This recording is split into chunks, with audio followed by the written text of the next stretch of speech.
The real lesson here is don't let your present bank account control your thoughts about your own prosperity. To look upon the appearances of poverty will produce corresponding forms in your own mind. Now, instead of doing that, you must hold to the truth that there is no poverty. There is only abundance. You're saying, but I haven't got any money. Well, then create it in your own mind. See yourself with the amount of money you want. Get emotionally involved in it. You're going to move into a new vibration. You're going to start to see and hear things that you never saw before. I remember when I first started to study this, all I thought about was debt. I read Napoleon Hill's book. He said, decide what you want, write it on a card, carry the card in your pocket, read it as often as possible every day. I wrote on it that I wanted to have in my possession $25,000. And by reading that card and carrying that card and reading that card, I started to think of earning money. And because I started to think about it, I started to hear opportunities of where you could earn money. And my whole world began to change. Now take a look on line 120 on page 23. It requires power to think health when surrounded by the appearance of disease. Real power. Or to think riches when in the midst of the appearances of poverty. Absolutely refuse to think of poverty or debt. But he who acquires the power becomes a mastermind. He can conquer fate, and he can have what he wants. Do you know that the most erudite scientist alive won't even guess at what you're capable of doing? You can have everything you want, and then some. On line 125, right at the bottom of page 23, this power can only be acquired by getting hold of the basic fact, which is behind all appearances, that there is one thinking substance from which and by which all things are made. Then we must grasp the truth that every thought held in this substance becomes a form, and that a person can impress his thoughts upon it so as to cause them to take form and become visible things. When we realize this, we lose all doubt and fear because we know that we can create what we want to create. We're creative beings. You and I are creative beings. We're the highest form of creation on the planet. On line 133, page 24, we can get what we want to have and can become what we want to be. Goethe, the German philosopher, said before you can do something, you must be something. Being is the trick here, and you become what you think about. As a first step toward getting rich, you must believe the three fundamental statements given previously in this chapter. In order to emphasize them, I'll repeat them here. Now, I would like you to get to the point where you can say these right along with me, verbatim. We're at line 138 on page 24. There is a thinking stuff from which all things are made, and which, in its original state, permeates, penetrates, and fills the inner spaces of the universe. A thought in this substance produces the thing that is imaged by the thought. A person can form things in his thought, and by impressing his thoughts upon formless substance, can cause the thing he thinks about to be created. What do you want? What do you really want? Do you want your business to grow? Then see it the way you want it to be, and act as if you're already there. It has to happen. On page 24, line 146, you must lay aside all other concepts of the universe than this monistic one. You must dwell upon this until it is fixed in your mind and has become your habitual thought. Read these creed statements over and over again. Fix every word upon your memory and meditate upon them until you firmly believe what you say. If a doubt comes to you, cast it aside as a sin. Do not listen to arguments against this idea. Every efficient act is a success in itself. And if every act of your life is an efficient one, your whole life must be a success. The cause of failure is doing too many things in an inefficient manner, and not doing enough things in an efficient manner. You will see that it is a self-evident proposition that if you do not do any inefficient acts, and if you do a sufficient number of efficient acts, you will become rich. If it is possible for you to make each act an efficient one, you will see again that the getting of riches is reduced to an exact science, like mathematics. The matter turns, then, on the question of whether you can make each separate act a success in itself. And this you can certainly do. You can make each act a success because the infinite is working with you, and the infinite cannot fail. Now, I want you to give your attention to this. We're on page 82, line 72. The supreme power is at your service. To make each act efficient, you have only to put your own power into it. Every action is either strong or weak. When everyone is strong, you are acting in the certain way which will make you rich.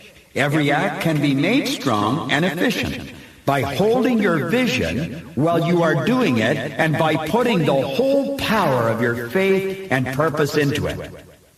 It is at this point that the people who separate mental power from personal action fail.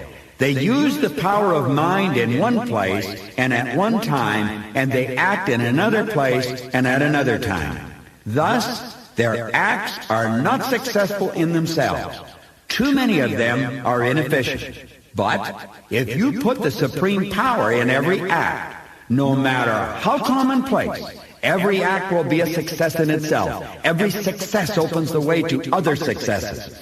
Your progress towards what you want and the movement of what you want toward you will become increasingly rapid. I believe Napoleon Hill put it very well. He said, when you begin to think and grow rich, you're going to find that the money will come so fast you'll wonder where it's been hiding through all the lean years. Now remember that successful action is cumulative in its results.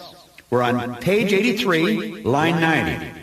When a person begins to move toward a larger life, more things attach themselves to him, and the influence of his desire is multiplied. You can multiply your effectiveness. This is because the desire for life is inherent in all things. Do every day all that you can do that day, and do each act in an efficient manner. In saying that you must hold your vision while you are doing each act, however trivial or commonplace, I do not mean to say that it is necessary at all times to see the vision distinctly to its smallest details. During your leisure hours, you should focus your imagination on the details of your vision in order to fix it firmly in your memory. If you wish speedy results, spend practically all of your spare time in this practice. By continuous contemplation, you will get the picture of what you want firmly fixed upon your mind and completely transferred to the mind of the formless substance. Then, in your waking hours, you need only to mentally refer the picture to stimulate your faith and purpose and to put forth your best effort. Contemplate your picture in your leisure hours until your consciousness is so full of it that you can grasp it instantly. You will become so enthusiastic about its bright promises that the mere thought of it will call forth the strongest energies of your whole being. Let us again repeat our syllabus, and by slightly changing the closing statement, bring it to the point we have now reached. Come along with me. We're on page 84, line 115. There is a thinking stuff from which all things are made, and which, in its original state, permeates, penetrates, and fills the inner spaces of the universe. A thought in this substance produces the thing that is imaged by the thought. A person can form things in his thoughts, and by impressing his thought upon formless substance, can cause the thing he thinks about to be created. In order to do this, a person must pass from the competitive to the creative mind. He must form a clear mental picture of the thing he wants, and he must do with faith and purpose all that can be done each day, doing each separate thing in an efficient manner.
The essential truth of the aphorism, "As a man thinketh in his heart, so is he," not only embraces the whole of a man's being, but is so comprehensive as to reach out to every condition and circumstance of his life. A man is literally what he thinks, his character being the complete sum of all his thought. Man is the master of thought, the molder of character, and the maker and shaper of condition, environment, and destiny. Thus, as a being of power and intelligence, and the lord of his own thoughts, man holds the key to every situation, and contains within himself that transforming and regenerative agency by which he may make himself what he wills. Only by much searching and mining are gold and diamonds obtained, and man can find every truth connected with his being if he will dig deep into the mine of his soul. These, in essence, are the basic truths, the infallible principles, and the inspired precepts upon which James Allen, the author of this recording, has written one of the most searching and influential documents of our age and time, As a Man Thinketh. A man's mind may be likened to a garden, which may be intelligently cultivated or allowed to run wild. But whether cultivated or neglected, it must and will bring forth.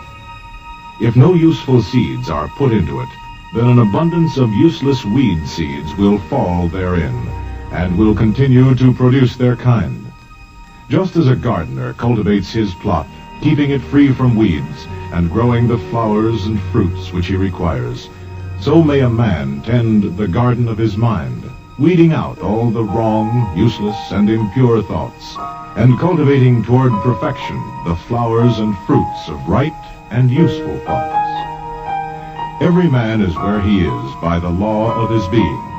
The thoughts which he has built into his character have brought him there, and in the arrangement of his life there is no element of chance, but all is the result of a law which cannot err. This is just as true of those who feel out of harmony with their surroundings as those who are contented with them. Man is buffeted by circumstances as long as he believes himself to be the creature of outside conditions. But when he realizes that he is a creative power, that he can command the hidden soil and seeds of his being out of which circumstances grow, he then becomes the rightful master of himself. The soul attracts that which it secretly harbors, that which it loves, and also that which it fears. It either reaches the height of its cherished ambitions, or falls to the level of its unchastened desires by means of circumstance. But circumstance does not make the man. It reveals him to himself.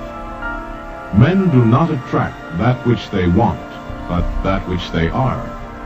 The divinity that shapes our ends is in ourselves. It is our very self. Man is manacled only by himself. Thought and action are the jailers of fate. They imprison, being base. They are also the angels of freedom. They liberate, being noble. Not what he wishes and prays for does a man get, but what he justly earns. Men are anxious to improve their circumstances, but are unwilling to improve themselves. They therefore remain bound. Good thoughts and actions can never produce bad results. Bad thoughts and actions can never produce good results. Most men understand this law in the natural world and work with it, but few understand it in the mental and moral world, yet its operation is just as simple and undeviating. Blessedness, not material possessions, is the measure of right thought. Wretchedness, not lack of material possessions, is the measure of wrong thought. A man may be cursed and rich. He may be blessed and poor. Blessedness and riches are only joined together when the riches are rightly and wisely used. And the poor man only descends into wretchedness when he regards his lot as a burden unjustly imposed. A man only begins to be a man when he ceases to whine and revile, and commences to search for the hidden justice which regulates his life. And as he adapts his mind to that regulating factor, he ceases to accuse as the cause of his condition, and builds himself up in strong and noble thoughts. He ceases to kick against circumstances. Instead, he begins to use them as aids to his more rapid progress, and as a means of discovering the hidden powers and possibilities within himself. The proof of this truth is in every person. Let a man radically alter his thoughts, and he will be astonished at the rapid transformation it will effect in the material conditions of his life. Men imagine that thought can be kept secret, but it cannot. It rapidly crystallizes into habit, and habit solidifies into circumstance. Thoughts of fear, doubt, and indecisions crystallize into weak, unmanly, and irresolute habits, which solidify into circumstances of failure, indigence, and slavish dependence. Thoughts of courage, self-reliance, and decision crystallize into manly habits, which solidify into circumstances of success, plenty, and freedom. A particular train of thought persisted in, be it good or bad, cannot fail to produce its results on character and circumstances. A man cannot directly choose his circumstances, but he can choose his thoughts, and so indirectly, yet surely, shape his circumstances. Nature helps every man to the gratification of the thoughts which he most encourages, and opportunities are presented which will most speedily bring to the surface both the good and evil thoughts. Let a man cease from his sinful thoughts, and all the world will soften toward him, and be ready to help him. Opportunities will spring up on every hand to aid his strong resolves. Let him encourage good thoughts, and no hard fate shall bind him down to wretchedness and shame. The world is your kaleidoscope, and the varying combinations of colors which at every succeeding moment it presents to you are the exquisitely adjusted pictures of your ever-moving thoughts. A poet would express it this way: you will be what you will to be. Let failure find its false content in that poor word environment, but spirit scorns it and is free. It masters time, it conquers space, it cows that boastful trickster chance, and bids the tyrant circumstance uncrown and fill a servant's place. The human will, that force unseen, the offspring of a deathless soul, can hew a way to any goal, though walls of granite intervene. A man should conceive of a legitimate purpose in his heart, and set out to accomplish it.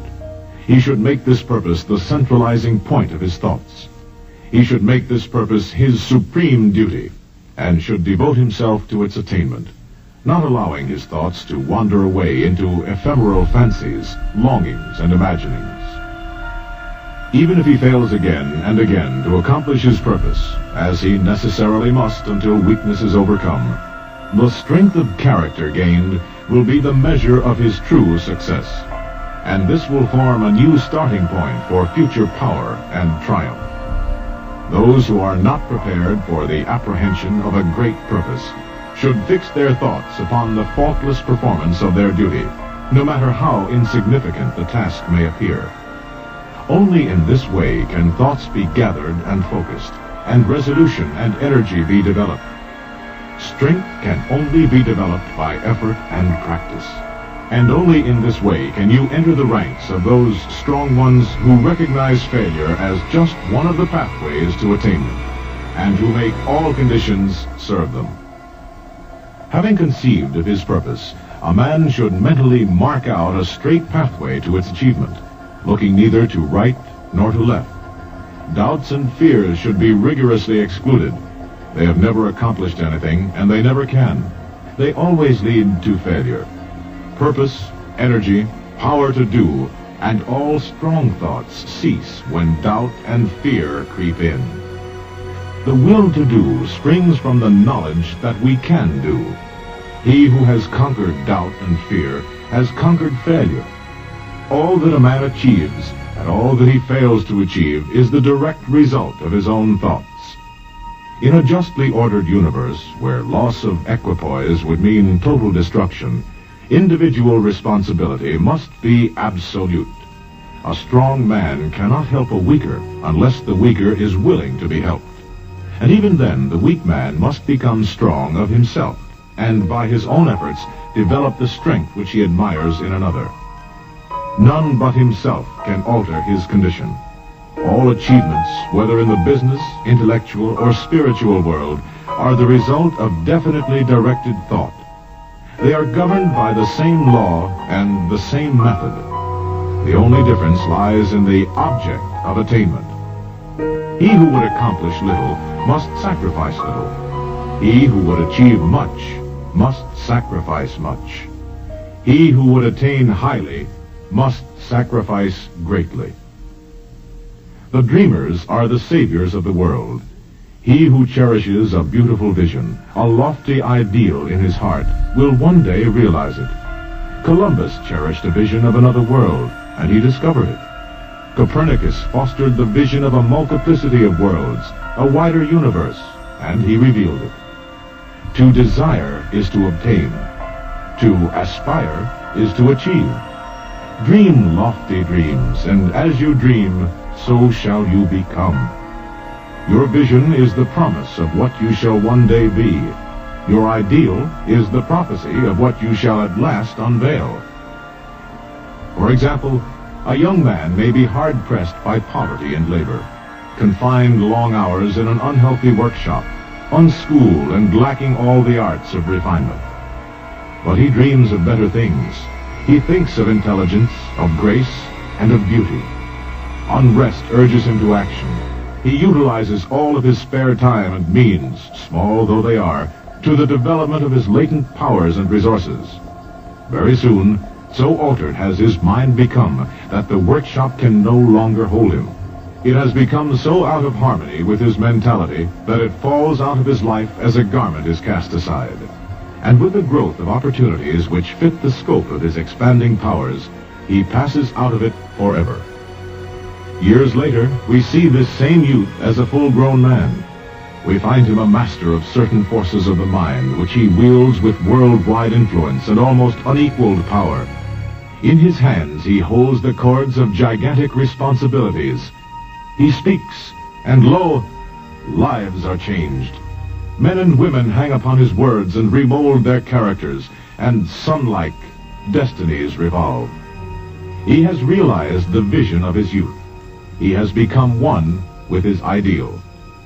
And you too, who listening to this recording, will realize the vision, not the idle wish, of your heart, be it base or beautiful, or a mixture of both.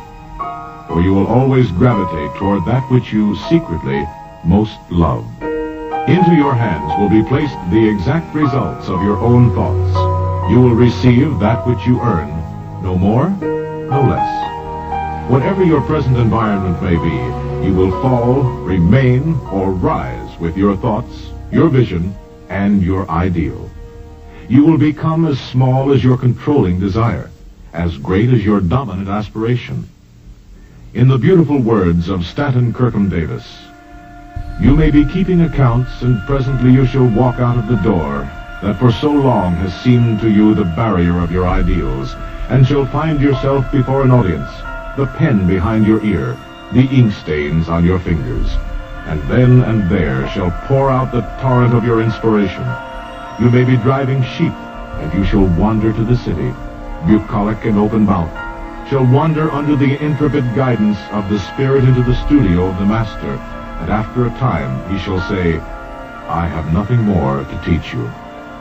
And now you have become the Master, who did so recently dream of great things while driving sheep.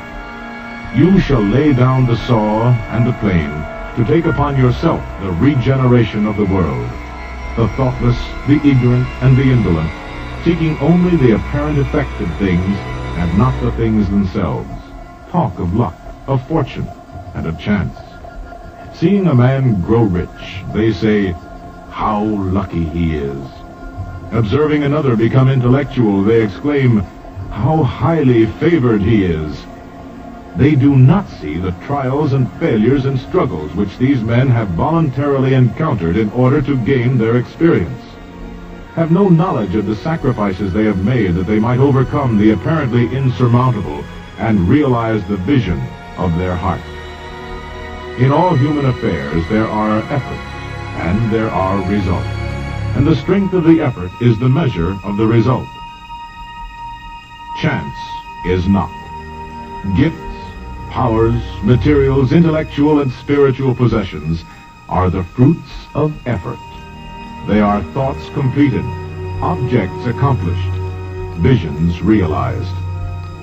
The vision that you glorify in your mind, the ideal that you enthrone in your heart, this you will build your life by. This you will become.